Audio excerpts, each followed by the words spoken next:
Hey Gordon. Hi, Andrew. Hi, everybody. Hey, what were those fish and chips like yesterday? Yeah, that Did was huge, absolutely did you huge. get any? I didn't in the end. I wasn't feeling particularly brilliant for Oh, were you fish and not? chips. Oh No. mate. And to be honest, it was a really good job I didn't because when we got home, we had fish and chips. Oh, so all right, okay. So whereas when I got home, I got a whole load of reasons where a bloke my age shouldn't be eating fish and chips during the daytime. But there you go. So we were at the oh gosh, we were at the carers first conference yesterday, weren't we? We were. And that was great. And we didn't know each other were coming, so we had a lovely little surprise. So that was all right, wasn't it? It was. It was good. So, welcome to. Hang on. No, got none of it this time. What are we Nope, called? nope. We're neurodivergence more than a label. Neurodivergence more than a label. Can you believe it? I really can't believe I didn't have any of it. I didn't even have the first word this time. No. And today we are talking about Schools. communicating with schools specifically, isn't that right? Yes, it And is. so it's really interesting because there's no rhyme and reason to schools. There is no rhyme and reason to schools. There's no two the same, and you know there's all sort anything can happen when you're speaking to a school, positive or negative. It's just anything can happen. Yeah, yeah, Yeah, and I've had a client, someone we both know, um, today who has got a very powerful job yeah. and is terrified of going into schools. Why Mm, would that be? What do we yeah. think? I don't know. Well, listen, when you're doing a job and it's your profession and you know everything about it, Hmm. you're going to be confident, aren't you? Yeah. If you're then going into something else that, yes, you should potentially know, but actually you're going in as a parent, not as a professional. I know. And the head just does something different as to, oh, they're the professional, I'm the parent. I don't know what I should know sometimes, I think, is what starts Well, really happening. you say that, you see. I've experienced, experienced the ones that put the slightly smaller chair in front of the head's desk. That does happen, doesn't it? It does. Yeah. Just to You sort sit on of, there, parent. yeah, that's kind of, when I went to school, you still got the cane. Yes. Did you ever get the cane? Oh, mate. It was a fashion accessory for me. I got the strap a couple of times, Did but you? we didn't Oh, have the cane. mate. We had the strap in Scotland. Did they? They do your hands as well. They would do your Yes. hands. Oh, Yeah. mate. Awful. So maybe, some of us older folks are traumatized by that. Who knows? Yeah. Who knows? But it is something to get over, isn't it? It is. It is. But it's like the police, isn't it? Mm. You were brought up to respect police, doctors, and teachers. Not me, mate. I grew up in punk rock. Do you know, the police never bother me. They just Yeah. don't, they just it doesn't bother me. But schools, head teachers particularly, and I know some such lovely people Mm. who are head teachers, and yet there's still that fear in there, isn't there? Yeah. Yeah. I'm sure But they live on it. They must love it. you think, I don't know. I I don't don't know. know. We're I going don't down a know. funny road now, aren't we? We have, and we're not being unkind. We're just being a bit flippant, I think. Yeah, a little bit, Just but throw away comments that we don't actually mean, and hopefully it's taken across that yeah, way. But yeah. there is a serious side too. How do you communicate with schools? Because it is extremely difficult. Well, they're under a lot of pressure. So let's just start with you want to meet him with a class teacher. You've got an autistic son or daughter, and you want to know what's been done for your autistic son or daughter. You're probably quite frustrated yourself, and you Mhm. arrange a meeting, and you're going to go in at 3:30 when the rest of the kids have gone home, and you're going to go and have that meeting, and the class teacher's already maybe defensive because there is no reason why they should know about autism as such per se. They might know the basics, they may have been on some training, but when you're up against a parent who's maybe very frustrated, everyone's on their back heels, aren't they? They are. And I think it goes back way further than that. It goes back to we are being told our child is behaving differently, or we Mm, are seeing something different at yeah, home. yeah, We haven't got anywhere near the thought of diagnosis of that, but we're sort of saying, my child's behaving differently. What is happening at school? What's going on? Um, and we're sort of treading water as to not knowing where to turn, and we're expecting schools to be able to provide the answers and information, yeah. but schools don't necessarily see what we see. No. And so the response we often hear is, well, she feels seems fine at home. Yeah. School, sorry. She feels fine, seems fine at school. And it's interesting, isn't it? There was one, in fact, this parent I was talking to today, I actually was really, really saddened when I went into the school originally before Christmas and saw this child in lessons, Mm. clearly disengaged, clearly unhappy. I'm not going to use like words like depressed or down. I'm not saying that. Just a child that's really, really doesn't want to be there and Yeah. is almost lost lost the fight almost. They've not got the power in them, if you like, and that's a real bad place to be. It's a really It bad place to is. be. But the worst bit is nobody's noticed it. Nobody's noticed it. Yeah, because I guess when they're going through their training and various Mm, other things, what they're looking out for is a disruptive child. mm, If you're yeah. disruptive, then they can see that something's there. If they're sitting quietly in that, I don't think they've had the information, the necessary training to Mm, actually say not everybody that sits quietly is doing okay. And so yeah. therefore, we don't see anything means I don't see any disturbing behaviors. Mm, And you brought it to my attention quite a few years ago, where you said, actually, Gordon, schools can only report on what they see. absolutely. And they can't sort of say, "Oh yeah, yeah, I believe what you say, so we'll say this." They can only report what they see, but Mm, it's a matter of understanding what it is they are seeing. mm, That is I think, the missing link. So they see somebody quiet, but mm, if I was asked Lily when she was at university, not university, in college. It was a strange question, but the best question that I think, and I give to all the parents now, is that how do we know if Lily's struggling? mm, What fantastic. I says, well, Lily's struggling right now. This is Lily struggling. And she sat beside us, had a smile on her face, mm, and saying absolutely nothing. yeah. And Yeah. that goes back to our workshop last week or our podcast last week about masking, which Yeah. by the way, two separate people came up to me yesterday and are looking forward to our next thing about masking. But so that's kind of nice, isn't it? But It we are is. on that masking thing, aren't we? How is a school teacher, head teacher Senko going to spot all this? Quite frankly, they're not. They're not. They're not. And the thing that I say to the parents is that you have to tell them what is not normal. So if you Mm, have an A4 sheet of paper, this is Lily when she is happy.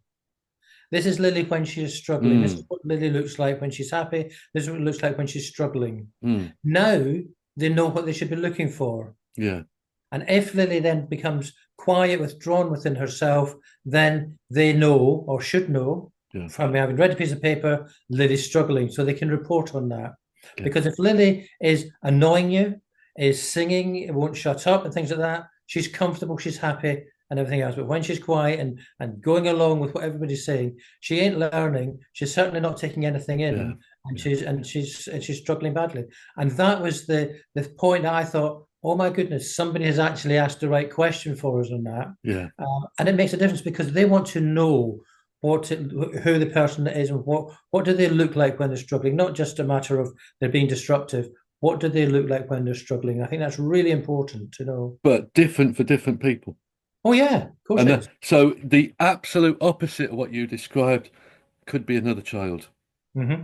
Now, interestingly, my oldest son, who has his ups and downs, as we all know, he when he smiles, he's like the monkey that was sent into space. Yeah, You know, that's not a happy face. no. That's not. It's interesting. We talked about, you and I have talked about this loads over the years of the oh gosh, Thomas Phelan, Pleasant Space Cadets. Yes. Yeah. You know, and that whole idea that the kid, you know, again, who's staring out the window, not really engaging, is maybe not that bright and what have you, and it's actually that kid's brighter than you. You're just not reaching them. Yeah. Yeah. Now, frustration in boredom and not being reached as a young person is dreadful.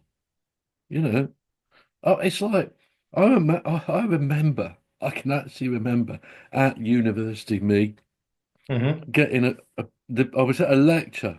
Every morning we used to arrive 9 o'clock, and you were in a lecture from 9 till 10:15, Yeah. maybe longer, I don't know.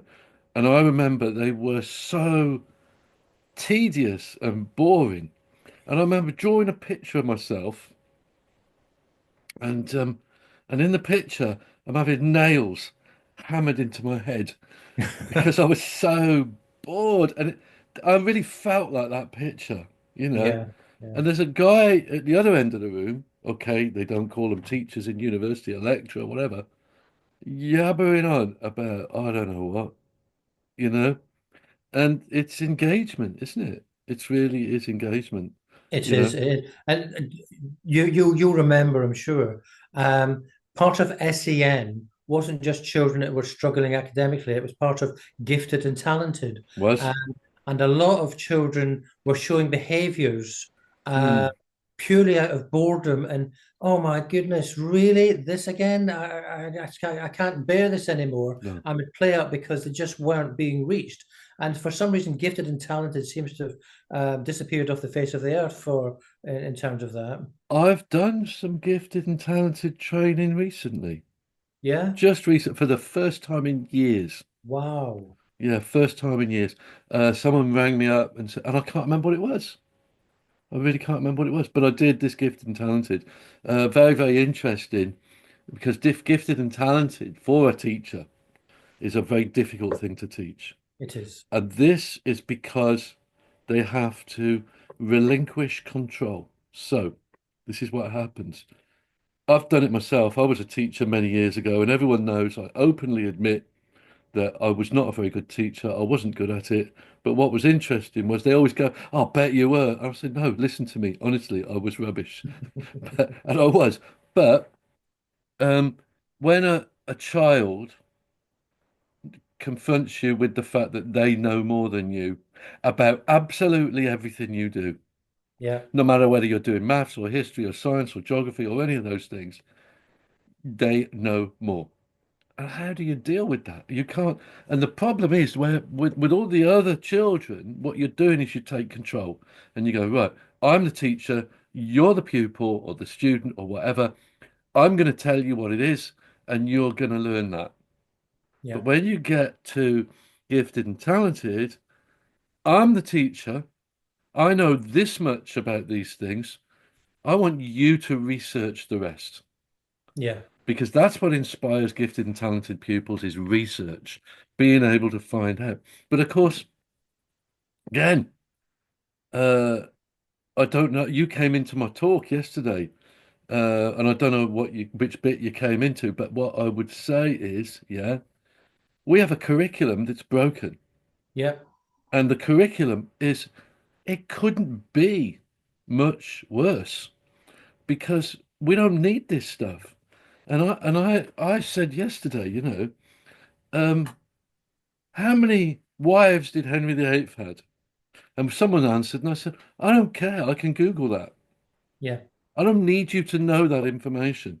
It's like we're just pouring information in and we're looking for the wrong skills. Yeah. Yeah. We had The boys, we had two of the boys at the dinner table last night, and they were talking about something in the press, and um, um, it was the boys started. They're just dreadful at the dinner table, and there's a hugely inappropriate press story, and I'm going, well, I haven't seen it. I'm not listening to the same news as you, obviously. It's not on Yeah. the BBC, and they're going, it is on the BBC. And one of them went and got his phone out and went, there, look, it's there. And I'm going, we don't need to be taught anything. These No, these guys, excuse me, something just went. Did you just hear something very loud? no, no. Oh, that is good. Blooming loud in my headphones. Um, but these guys, they don't need teachers to teach them that stuff. They need to be taught how to. Yeah, they need to, it's how to research, how to Mm, use the technology that's been provided for us now, yeah. because there's so much of it out there. And if we don't know how to use the technology properly, we'll be left behind because Well, we can learn anything. We can get whatever mm, AI is taking over everything as well now, yeah, isn't it? yeah. And although you could Google, you can do AI and it will do a load of stuff for you as You're well. getting quite into that, Use aren't you? so I I've, am, yeah. But how do you use it properly? yeah, Because it doesn't give you factual, well, it gives you fairly factual, but you have to then research it again just to make sure that what's there is yeah. right. And I think that's where the learning should be coming in. Well, there you go. You see, because um, the IT curriculum, yeah, how to use Microsoft Excel, Yeah. how to code this, that, and the other. They're not interested in this screen-based stuff. They're interested in what's in the box. They Mm, take them apart. Both of my sons have built computers for themselves. yeah, What you've seen some of the stuff they've built for me. I have. You know, purely, I mean, I've got one computer, and it's purely for being used as a sound system. Yeah, And it's great. It's great. It's really good.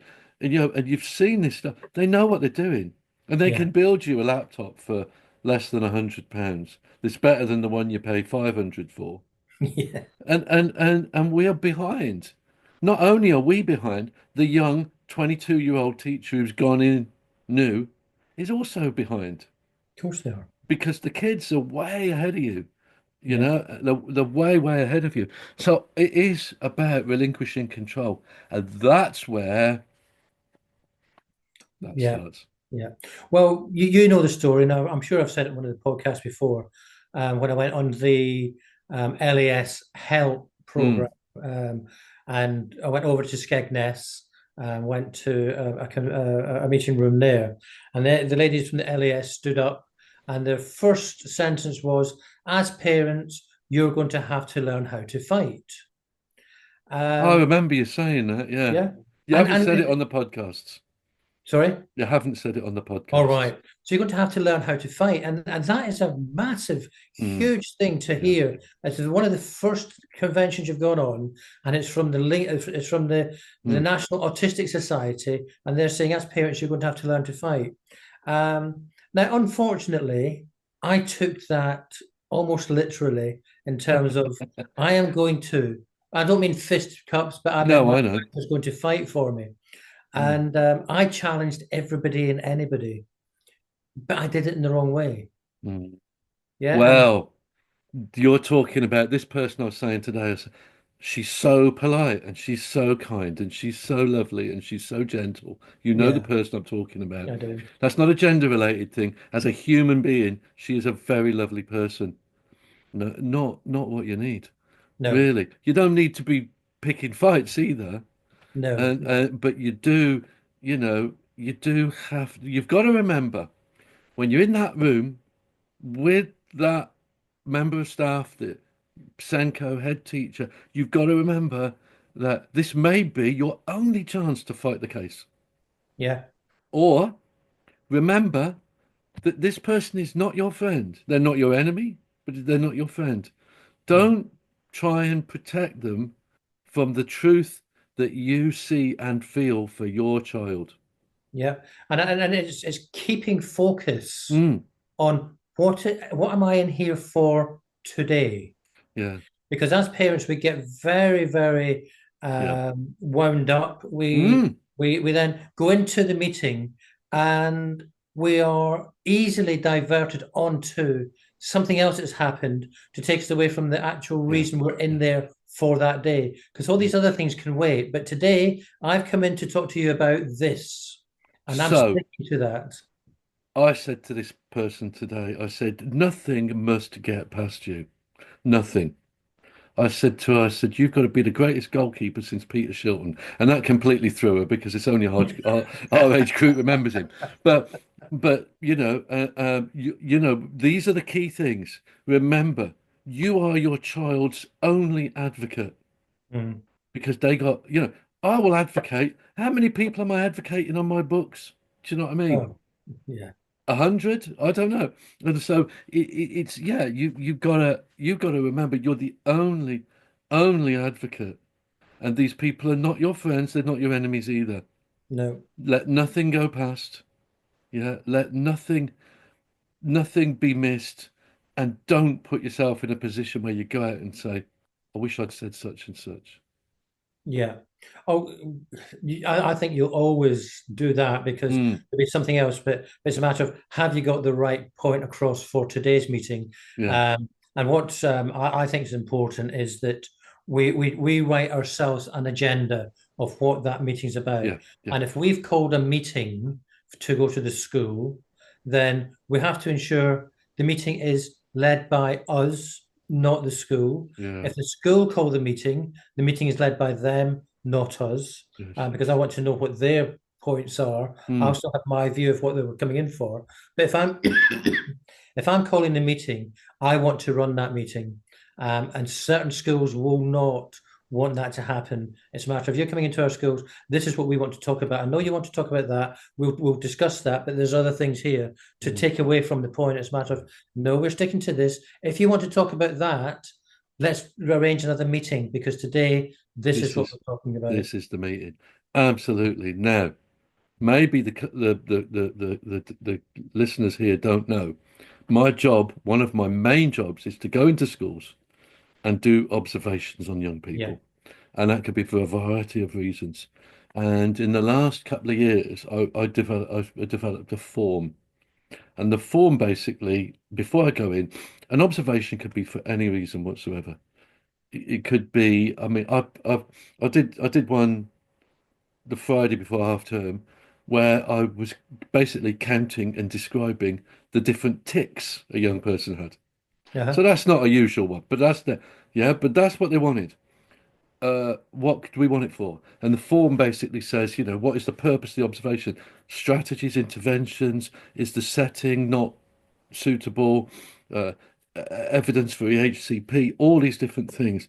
And the reason I did this was, and this story, it's a very, very sad story.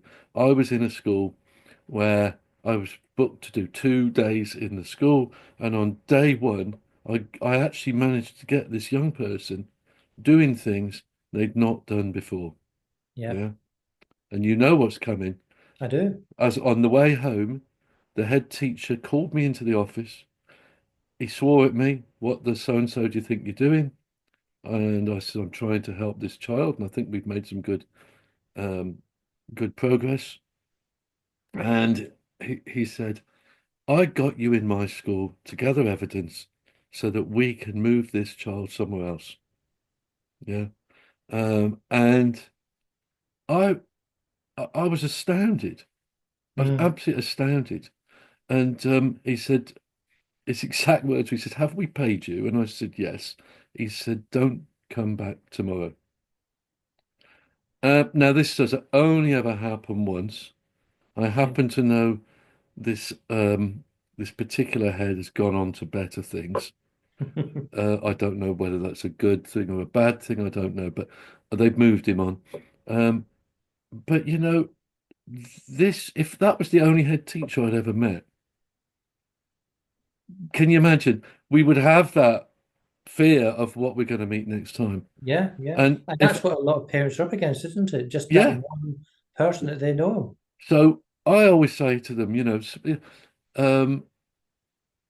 For example, if we're getting a new head teacher or something like that, go with it. Most of these people, nearly all of these people, they want to help you. Yeah. They want to help you, and they're not all like this. If you've had a bad experience, I can get that. Do you know what I mean? I've got another one that I was talking with someone about today. Um, and they said, I don't get on well with the head teacher.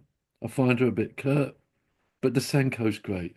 And Hmm. I said, well, then you have to recognize this, that, that the head teacher may well just be delegating, you know, they may well just be delegating.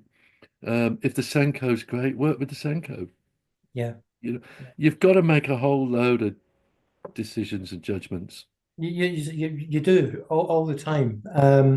And I've, through my journey of screaming and shouting Mm, in my way to teachers, I may have got things done. I used to proudly say, as soon as the phone was picked up, they knew who I was, but just by my voice. I'd never had to introduce myself. And I thought, oh yeah, I've got the point across, but maybe not. And yes, I got things done, but I don't think it was. I think I could have got things done quicker and less stressful. yeah, And it is stressful fighting all the time. yeah. Uh, for me, I talk a lot about it as being a game. Is that we have to sort of say, right, we've spoken to Andrew, or we've spoken to Gordon, we've been to parent courses, Mm, or we've been to workshops, and they've suggested that maybe we should look at this. So instead of going in and saying, right, we know that we're entitled to this, it's a matter of I was talking to Gordon, and he was sort of suggesting we look at this. What do you think? mm, Yeah. So now we're asking the teacher their professional advice on what they have heard. Now that teacher's then got to come back and say, "Well, either that's a load of rubbish," or "Oh, I hadn't thought of that. That's a mm, good idea." mm. Because we're asking them now to do it. And if we're giving the right information, i.e., you and I giving the right information, the teacher or whomever can't do anything else but come and agree with us. And how do we put that into place? Mm. Yeah. So it's a Yeah. different way of saying, I want this, but Mm. it's doing it from the third party. I've heard this. What do you think? And we know the information we're giving out is pretty spot on for what we're being told by the parents. So that if the Yeah. parents are telling us the right information, then the information they'll get back to what the schools need to do will be fairly, if not very, very accurate um, rather than storming in as I did. And as you say, you're getting the head butting, and don't you dare challenge my professionalism. Um, and that's a bit, but then it comes across as I'm not being believed as a parent because So, yeah. we've stopped at listening, haven't we? Because we're at loggerheads, we've stopped listening to each other. So this is what I always say. That situation, you're so spot on, right? Um, I always say, is this going to move your child forward? Yeah. No. So is a lot of parents are very angry, and many of them rightly so. Yeah. And and this is just the other side. This is not taking sides. This is not got a bias, you know. But I had a guy, I've been working with him a couple of years, and his daughter was pathological demand avoidance syndrome, PDA. Have we done one on that? No, not on the No. podcast. I don't think. Not the Oh, podcast. we need to do that, don't we? But We will. anyway, this kid and was being handled incredibly badly by the school. So the the dad starts tribunal proceedings. Yeah. Now, that was all well and good. That was his choice. The child moved out of year six into year seven Hmm. and really did do very well in secondary school. And he said to me, would you be a witness for me in this tribunal? And I said, why? Why are you doing this? You know, she's doing great. She's in year seven now. She's settled really well in a secondary school. Why are you still doing this? I just feel we need to do this so the other parents don't get a. No, just listen.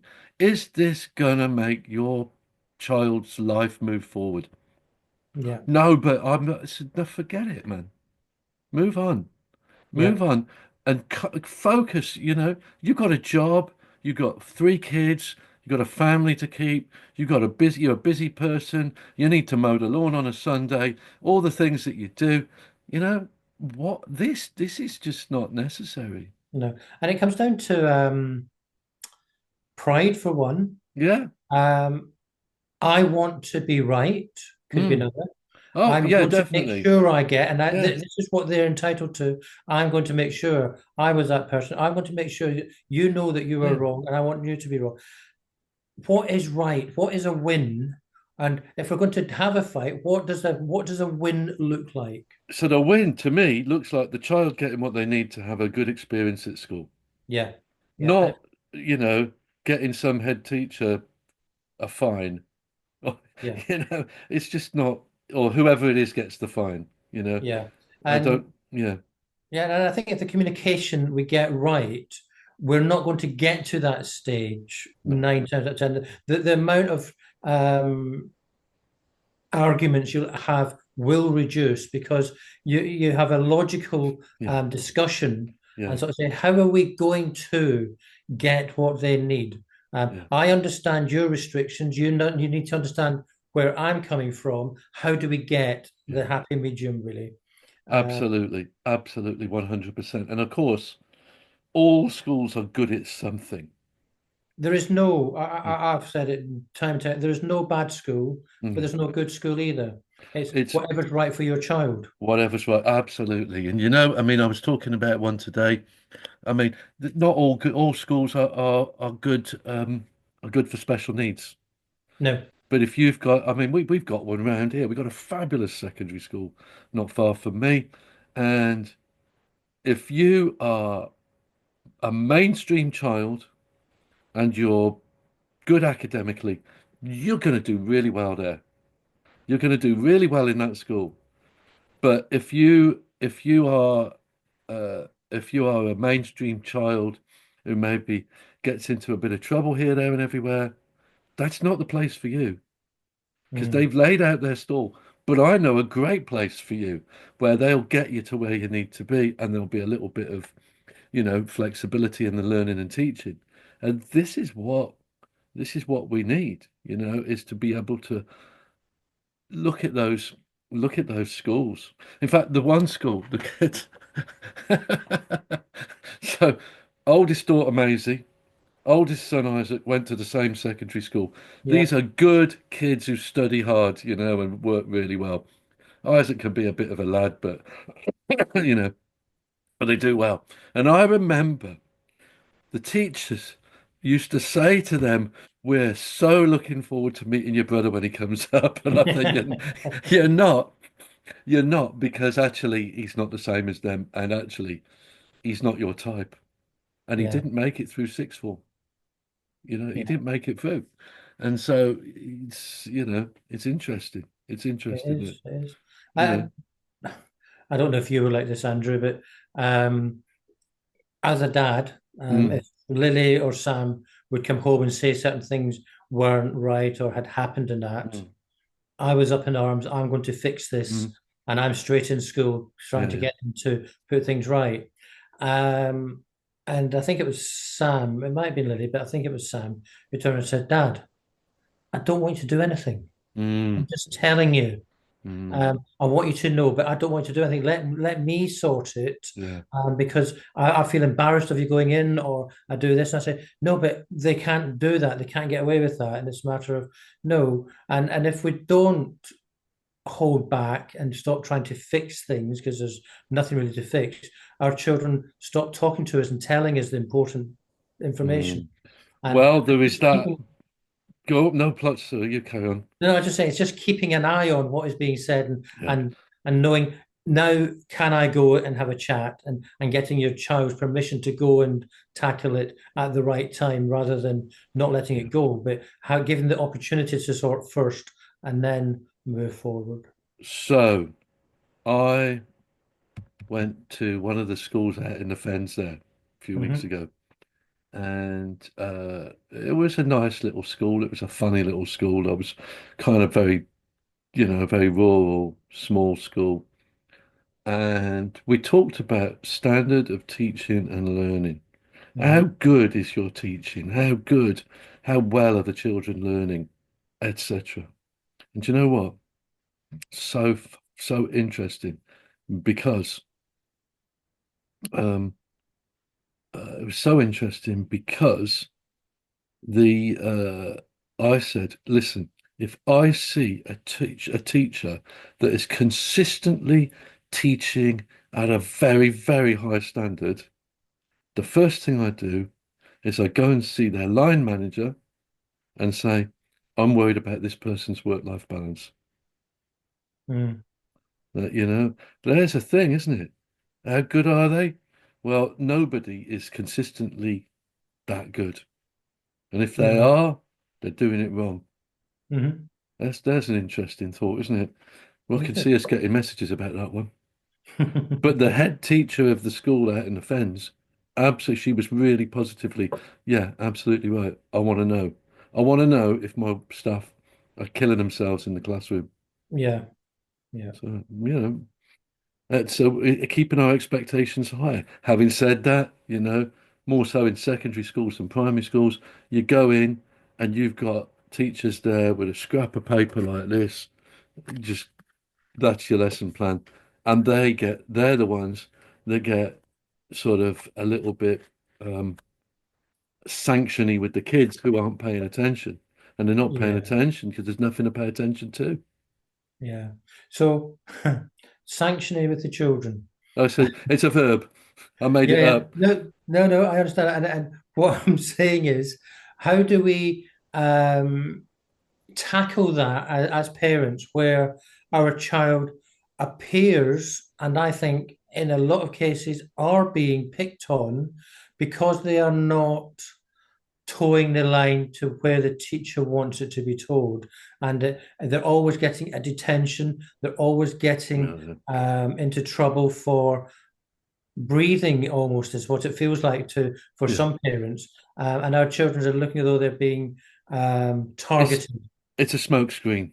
Now I know for a fact, right, that now the primary and secondary are two very different animals.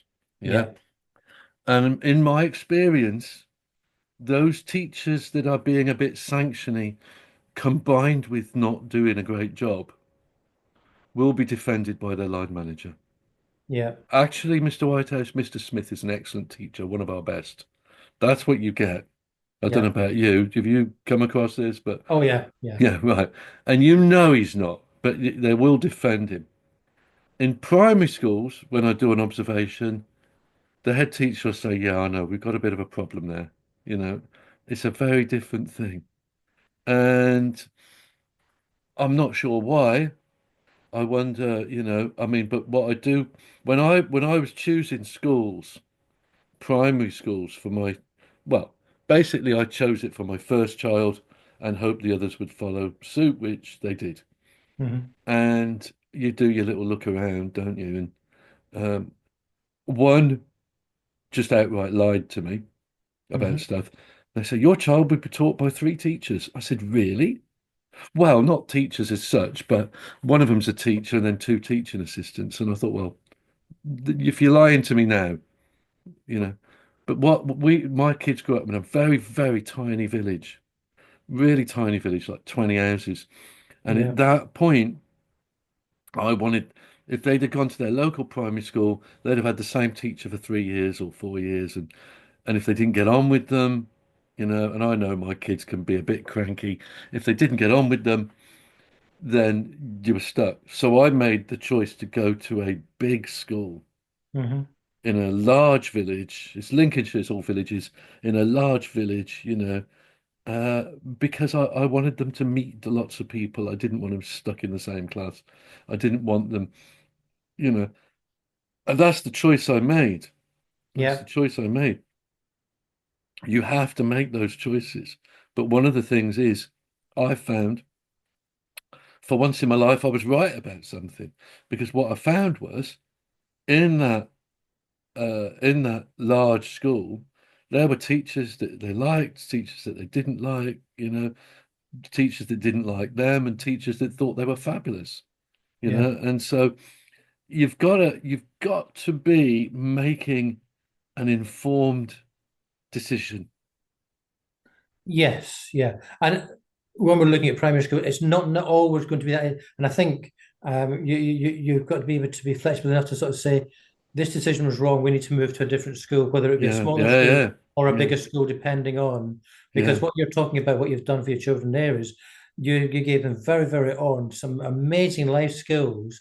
As that people, there will be people you'll get on with, some people you won't, and mm, you have to somehow suck that up when it's really mm, bad. yeah, Other times it's really really good, but it's a social skill that's being embedded at a very very very young age. Um, mm, and if we've got a small isolating school where you do have that one teacher and you get on or don't get on, then it will be harder later on. It might be really yeah, nice now, but later on is when the problems may start. So we've got to know our child, and we've got to be my battle, 5 year battle with the local primary school. Why? Why when didn't I you just move them? Because I because knew I was never you going live in to the centre of win. town, right? There's a lot of schools near where you live, isn't there? Yeah, yeah, yeah, Very good schools too, so, yeah, yeah. but But that's the thing, isn't it? I mean, I know I did get to a point where I wanted to move my children. There was another primary school on the same street almost, yeah, and I wanted to move my children, but then you got to be a bit canny. I looked at the head teacher of that school. I was getting a bit older, and mm, although they were a great school, when's she going to retire? yeah, And then you're back to square one again.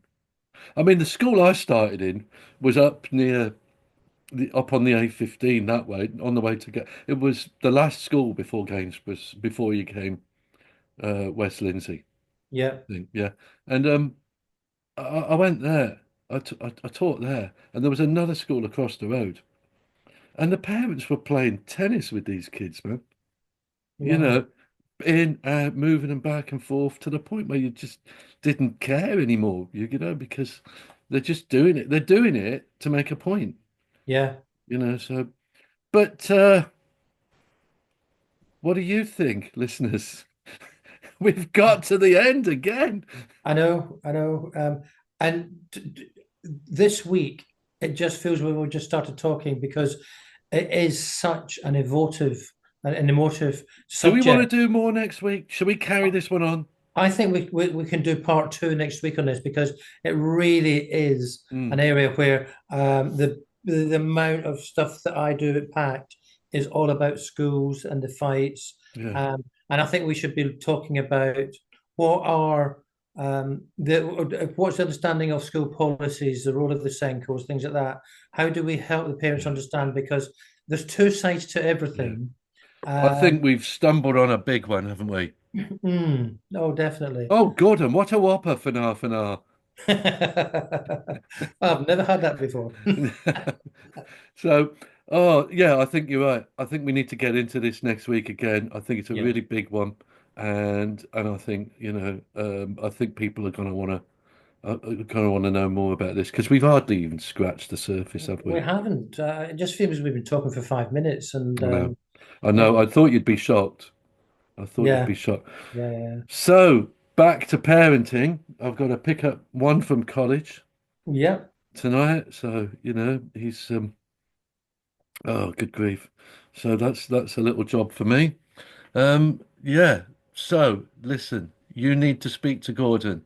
PAACT support at hotmail.co.uk, right? yes, And Whitehouse Andrew at hotmail.co.uk. If you want to go and talk to somebody about sort of managing expectations at school, go and see Gordon. If you want to go and talk to somebody about doing an observation in school, come and see me. And what else have we got to do? That's it, isn't it? yeah. Buy my book. Buy my book. Did Yeah. anyone buy one yesterday? No, only because You I left them in wasn't the switched car, on didn't yesterday. So because you had given some out, I didn't you? bother putting them out on the table. I thought, oh, the parents got them, but I just missed the opportunity It's for all you, so I right, do mate. It's all apologise. right. It's all right. Kids all need new shoes, you know. Yeah, Oh, it's lovely to speak to you, Gordon. We'll see you next week, which is a lie. I'll see you tomorrow morning, you will. and we'll catch you later. Yeah. Thank All you, right. everybody.